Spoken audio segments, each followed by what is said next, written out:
Hello children, praise the Lord. Welcome to kids story time. పిల్లలు మీరందరూ ఈరోజు lesson కోసం రెడీగా ఉన్నారు కదా? Okay, let's start. పిల్లలు, ఒకరోజు ఒక నదిలో ఒక చీమ ఇరుక్కుపోయిందట. ఆ చీమ ఆ వాటర్ ఫ్లోలో తట్టుకోలేక అది కొట్టుకొని పోతూ హెల్ప్ హెల్ప్ అని అరుస్తూ ఉందట. పిల్లలు, అది చాలా బాధపడుతూ, నన్ను ఎవరైనా కాపాడండి, ఈ నీటి ప్రవాహానికి తట్టుకోలేకపోతున్నాను, అయ్యో నేను కొట్టుకుపోతున్నాను, నన్ను ఎవరైనా సేవ్ చేయండి ప్లీజ్ ప్లీజ్ అని అది ఎంతో ఏడుస్తూ గట్టి గట్టిగా కేకలేస్తుందంట. అసలే వాటర్ చాలా ఫాస్ట్గా ఫ్లో అవుతుంటాయి కదా, ఎలా చేయాలని, అది ఎక్కడైనా ఏదైనా సపోర్ట్ దొరుకుతుందని ఆ చిన్ని చీమ చాలా కష్టపడి వెతుకుతుంది పిల్లలు. కానీ దానికి ఎక్కడ కూడా సరైన సపోర్ట్ దొరకలేదు. అయితే పిల్లలు అలాగే కేకలేస్తూ ఆ నీటి ప్రవాహంలో కొట్టుకుపోతుంటే చెట్టు మీద నుండి ఒక కొమ్మ మీద వాలిన ఒక పావురము ఆ యొక్క చీమను చూసింది. పిల్లలు, అది కొట్టుకొని వెళ్ళిపోతుంటే ఆ చీమను ఎలాగైనా కాపాడాలని ఈ పావురానికి అనిపించింది. పాపం దాని పరిస్థితి చూస్తుంటే ఈ పావురానికి చాలా జాలేసింది. ఎలాగ నేను ఈ చీమను కాపాడాలి అని ఆలోచిస్తూ ఆ కొమ్మ మీద కూర్చుందని చెప్పాను కదా పిల్లలు, ఆ కొమ్మ మీద ఉన్న ఒక ఆకుని తెంపి గబగబా ఆ నీటి మీద వదిలేసింది. ఆ నీటి మీద తేలుతున్న ఆ ఆకు దగ్గరకు చేరడానికి చీమ చాలా కష్టపడి ఎట్లయినా సరే ఆ లీఫ్ మీదకి వెళ్ళిపోవాలని చాలా ఫాస్ట్గా ఈదుకుంటూ ఆ ఆకు మీదకి వెళ్ళిపోయి దాని మీద సెటిల్ అయిపోయింది. ఆకు చక్కగా బోట్ మీద తీసుకెళ్ళినట్టు ఆ చీమను తీసుకెళ్తా ఉంది. పిల్లలు, ఇప్పుడు వాటర్ ఎంత ఫాస్ట్గా వచ్చినా చీమకు ఏం హామ్ చేయవు, ఎందుకంటే అది చక్కగా లీఫ్ మీద తేలుతుంది. ఈ లీఫ్ మెల్లగా తేలుకుంటూ ఒడ్డుకు వచ్చేసింది. చాలా హ్యాపీగా చీమ నీళ్ళల్లో నుండి ఒడ్డుకు చేరుకుంది. అప్పుడు ఈ చీమ ఆలోచన చేసింది, నన్ను ఎవరు కాపాడారు? నేను ఈ నీటి ప్రవాహాన్ని తట్టుకోలేక నన్ను కాపాడండి కాపాడండి అని నేను కేక వేసినప్పుడు నన్ను ఎవరు కాపాడారు? ఈ ఆకు ఎక్కడి నుంచి వచ్చింది అని చూస్తుంటే ఆ ఆకు ఎక్కడైతే పడిందో దానికి దగ్గరలో ఒక చెట్టు కనిపించింది. ఆ చెట్టు మీద ఒక తెల్లటి పావురము ఈ చీమ వైపు చూస్తూ ఉంది. ఓహో, నువ్వేనా నన్ను కాపాడింది అని అనుకొని దానికి చాలా థ్యాంక్ఫుల్గా ఉండాలనుకుంది. ఏం చేసి పావురానికి థ్యాంక్స్ చెప్పాలి అని ఆలోచిస్తూ ఉంది. పిల్లలు, అలా కొన్ని రోజులు గడిచాక ఒకరోజు ఒక వేటగాడు ఆ అడవిలోకి వచ్చి ఆ నది దగ్గరకు వచ్చాక ఆ వేటగాడు తన యొక్క గన్ పక్కన పెట్టుకొని వాటర్ తాగుతూ ఉన్నాడు. తాగుతూ ఆ వేటగాడు, ఇక్కడ ఏమైనా నాకు యానిమల్స్ దొరుకుతాయా, ఎక్కడైనా మరి జింకలు దొరుకుతాయా, దుప్పులు దొరుకుతాయా, కుందేళ్ళు దొరుకుతాయా, పీకాక్స్ దొరుకుతాయా అని వెతుక్కుంటా ఉన్నాడు. పిల్లలు, ఈ లోపల చెట్టు మీద ఒక చక్కటి పావురం కనిపిస్తుంది. ఇందాక మీకు చెప్పాను కదా చీమను కాపాడిందని. ఆ పావురము ఆ చెట్టు మీదే ఉంటుంది. పిల్లలు, దాన్ని ఇల్లుగా చేసుకొని అక్కడే అది రోజు ఉండేది. ఈ పావురాన్ని ఎలాగైనా చంపాలి అని ఆ హంటర్ టార్గెట్ చేశాడు. గబగబా గన్ తీసుకున్నాడు. వావ్, దీన్ని చంపేస్తా అని అనుకున్నాడు. గన్ తీసుకున్నాడు.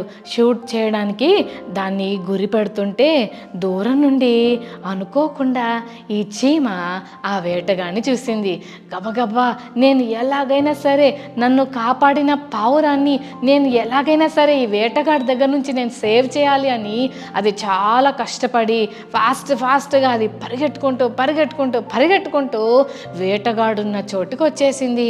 ఈ వేటగాడేమో గన్ పెట్టి ఆ పావురాన్ని షూట్ చేయడానికి రెడీగా ఉన్నాడు. ఇంకా కరెక్ట్గా ఆ ట్రిగర్ మీద చేయబట్టి దాన్ని షూట్ చేయబోతుండగా అబ్బా అని తన కాలు దగ్గర ఒక చీమ కొట్టినట్టు అవేసరికి చాలా గట్టిగా అబ్బా అని కేక వేసి ఆ చీమను చంపడానికి ఆయన తన చెయ్యిని చీమ మీదకి తీసుకొచ్చాడు. వెంటనే పావురం మీదకి వెళ్ళాల్సిన బుల్లెట్ పైకి వెళ్ళిపోయింది. ఆ శబ్దం విని పావురమేమో ఎగిరిపోయింది. వేటగాడేమో చీమ గుట్టిన బాధలో ఉండి పావురాన్ని చంపలేకపోయాడు. చీమనైతే వదిలించుకున్నాడు, కానీ మళ్ళీ పావురాన్ని చంపుదామంటే పావురం అక్కడి నుంచి ఎగిరిపోయింది. నిజంగా ఈ చిన్ని చీమ పావురాన్ని ఎంత అద్భుతంగా సేవ్ చేసిందో కదా పిల్లలు. నిజమే, మనం కూడా చాలాసార్లు ఎంతోమంది దగ్గర నుండి మేలు పొందుతాం. ఈ చీమ కూడా నీళ్ళల్లో చచ్చిపోతున్న పరిస్థితిలో ఉంటే పావురం ఎలా చీమను కాపాడిందో, చీమ కూడా పావురానికి ఎలాగైనా సరే మేలు చేయాలనుకొని చీమ పావురాన్ని కాపాడింది. పిల్లలు, మరి మనం కూడా చాలామంది దగ్గర నుంచి హెల్ప్ తీసుకుంటున్నాం. ఓకే, మరి వాళ్ళకి మనం హెల్ప్ఫుల్గా ఉంటున్నామా? పిల్లలు, ఈ విషయంలో మనము ఆలోచించాలి. ఓకేనా? బైబిల్ గ్రంథంలో హన్నా అని ఒక ఆంటీ ఉంది. ఈ ఆంటీకి చాలా ఇయర్స్ నుంచి పిల్లలు లేరు. అయితే ఆంటీ ఈ విషయమై దేవుని సన్నిధిలో ప్రార్థన చేయడానికి వెళ్ళి ఒకరోజు బోర్న ఏడుస్తుంది. ఎందుకు ఏడుస్తుందని మీకు అనిపిస్తుందా పిల్లలు? నిజమే, మరి చిన్న పిల్లలు ఎవరు ఆంటీకి లేకపోయేసరికి అందరూ కూడా ఆంటీని, అయ్యో నీకు పిల్లలు లేరా, అయ్యా నీకెవ్వరు పిల్లలు లేరా అని అందరూ ఎక్కిరిస్తుంటే ఆంటీ చాలా బాధతో యేసయ్యతో తన బాధ అంతా చెప్పుకుంది. పిల్లలు, దేవుడు ఆంటీని జ్ఞాపకం చేసుకొని ఆంటీ ప్రార్థన ఆలకించి దేవుడు ఆంటీకి చక్కటి బాబునిచ్చాడు. ఆ బాబు పేరు మీకు తెలుసా? శామ్యుయల్. వెరీ గుడ్, భలే చెప్తున్నారు పిల్లలు. శామ్యుయల్ అన్న పుట్టాడు. శామ్యుయల్ అన్న పుట్టగానే అమ్మయ్య దేవుడు నాకు శామ్యుయల్ని ఇచ్చేశాడు అని ఇంట్లో శామ్యుయల్ని నా బంగారు కొండ, నా చిన్నోడు భలేగున్నావురా అని ఆడుకుంటూ ఉండలేదు పిల్లలు.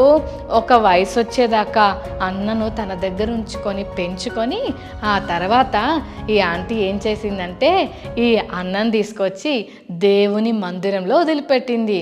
ఎందుకబ్బా అని అనుకుంటున్నారా? దేవుడు ఆంటీకి మేలు చేశాడు కదా, మరి ఆంటీ కూడా దేవునికి ఏదో ఒక రీతిగా హెల్ప్ఫుల్గా ఉండాలని అనుకుంది. ముందే ఈ విషయం దేవుడితో చెప్పింది. ఏమనంటే, దేవా నువ్వు గనుక నాకు బిడ్డనిస్తే తప్పకుండా ఆ బిడ్డని నేను నీకే ఇచ్చేస్తా, నీ పనికే ఇచ్చేస్తాను ప్రభు అని దేవునికి ప్రామిస్ చేసింది. నిజంగానే తన విషయంలో దేవుడు ఎంత మేలు చేశాడో ఆంటీ మర్చిపోకుండా థ్యాంక్ఫుల్గా ఉంటూ ఆంటీ కూడా ఆ దేవునికి హెల్ప్ఫుల్గా తన బిడ్డను ఇచ్చేసింది. దేవుడు అద్భుతంగా తన పరిచర్యలో సమయలన్నను వాడుకున్నాడు. దేవుడు హెల్ప్ చేస్తే తీసుకుంది, తిరిగి దేవునికి ఆ బిడ్డను హెల్ప్ఫుల్గా ఉపయోగించుకుంది. పిల్లలు, మరి మన జీవితంలో కూడా చాలామంది మనకు మేలు చేస్తూ ఉంటారు. చాలామంది స్కూల్లో కానీ ఒక్కొక్కసారి లంచ్ బాక్స్ మర్చిపోతే ఫ్రెండ్స్ అందరూ మనకు షేర్ చేస్తుంటారు కదా, మరి మనం కూడా వాళ్ళకి షేర్ చేయాలి కదా పిల్లలు. ఎవరైనా మనకు పెన్సిల్స్, ఎరేజర్స్, స్కేల్స్, షార్ప్నర్స్ ఇస్తూ ఉంటారు. కొంతమంది లంచ్ బాక్స్ షేర్ చేస్తూ ఉంటారు. కొంతమంది టాయ్స్ షేర్ చేసుకుంటారు. ఏదో ఒక విధంగా ఇతరులు మనకి కష్టాల్లో హెల్ప్ చేసినప్పుడు తప్పకుండా మనం కూడా వారికి హెల్ప్ఫుల్గా ఉండాలి. అన్న ఆంటీ అలాగే చేసింది కదా, దేవుడు ఆంటీకి హెల్ప్ చేశాడు, ఆంటీ దేవునికి హెల్ప్ఫుల్గా మారిపోయింది. అలాగే చీమ కష్టాల్లో ఉన్నప్పుడు పావురము చీమకు హెల్ప్ చేసింది. తర్వాత చీమ కూడా పావురానికి హెల్ప్ చేసింది. మరి మన జీవితంలో కూడా ఎన్నెన్నో మేళ్ళు ఇతరులు మనకు చేశారు కదా, మనం కూడా వారికి హెల్ప్ చేయాలి. అన్నిటికంటే ముఖ్యంగా 2022లో దేవుడు ఎన్ని మేళ్ళు మన జీవితంలో చేశాడు కదా పిల్లలు. చాలా భయంకరమైన కరోనా డిసీజ్ నుంచి దేవుడు మనల్ని కాపాడాడు కదా, చాలా రకాల సిక్నెస్ నుంచి దేవుడు మనల్ని రక్షించాడు కదా పిల్లలు. ఎంతమంది చచ్చిపోయారో కదా, అయినా దేవుడు మనల్ని చావనీయకుండా తన గ్రేట్ హెల్ప్ మనకి చూపిస్తూ తన ప్రశస్తమైన కృపతో మనల్ని కాపాడాడు కదా పిల్లలు. మరి మనం కూడా దేవునికి హెల్ప్ఫుల్గా ఉండాలి కదా.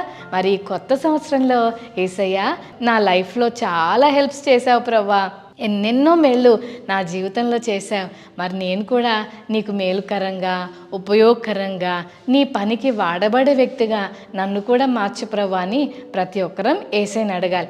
ఆయన మనకి హెల్ప్ చేశాడు కదా, మరి మనం కూడా ఆయనకి హెల్ప్ఫుల్గా ఉండాలి. ఓకేనా చిల్డ్రన్? మరి ఈరోజు నుంచి అలా ఉంటారు కదా.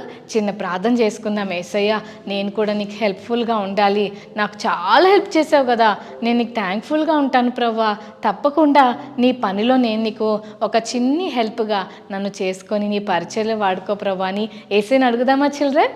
రైట్, కళ్ళు మూసుకోండి, చిన్న ప్రార్థన చేసుకుందాం. ప్రేమగల తండ్రి మీకు వందనాలు. ఈరోజు మీరు మాతో మాట్లాడిన ప్రతి మాటను బట్టి నీకు స్తోత్రాలు. ఒక చీమ కష్టంలో ఉన్నప్పుడు పావురం దాన్ని కాపాడిందని, తర్వాత ఆ చీమ పావురానికి చాలా సహాయం చేసింది. అన్న ఆంటీ పిల్లలు లేరని బాధపడుతున్నప్పుడు సమూయేలు అన్నని ఇచ్చావు. అలాగే అన్న ఆంటీకి మీరు హెల్ప్ చేసినందుకు అన్న ఆంటీ మీకు హెల్ప్ఫుల్గా మారిపోయింది. యేసయ్య, లాస్ట్ ఇయర్ అంతా కూడా భయంకరమైన సిక్నెస్ నుండి, అపాయాల నుంచి మమ్మల్ని కాపాడి మాకు ఎంతో హెల్ప్ చేసి కొత్త ఇయర్లోకి మమ్మల్ని ప్రవేశింపచేశారు. మరి మీకు ఈ సంవత్సరం అంతా మేము హెల్ప్ఫుల్గా ఉండటానికి మాకు సహాయం చేయమని, ఈ మాటలు వింటున్న ప్రతి చెల్లిని తమ్ముడిని బ్లెస్ చేయమని, మా జీవితాల్లో మీరు చేస్తున్న ప్రతి మేళ్లను బట్టి నీకు కృతజ్ఞతాస్తుతులు చెల్లిస్తూ ఈ సంవత్సరం అంతా నీకు ఉపయోగకరమైన వ్యక్తులుగా మేము ఉండునట్లుగా సహాయం చేయమని యేసు శక్తి కలిగిన నామమున వేడుకొని ప్రార్థిస్తున్నాం తండ్రి. Amen, amen. Okay children, God bless you.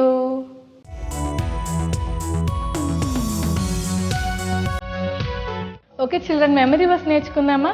1 Thessalonica 5:16. ప్రతి విషయమునందు కృతజ్ఞతాస్తుతులు చెల్లించుడి.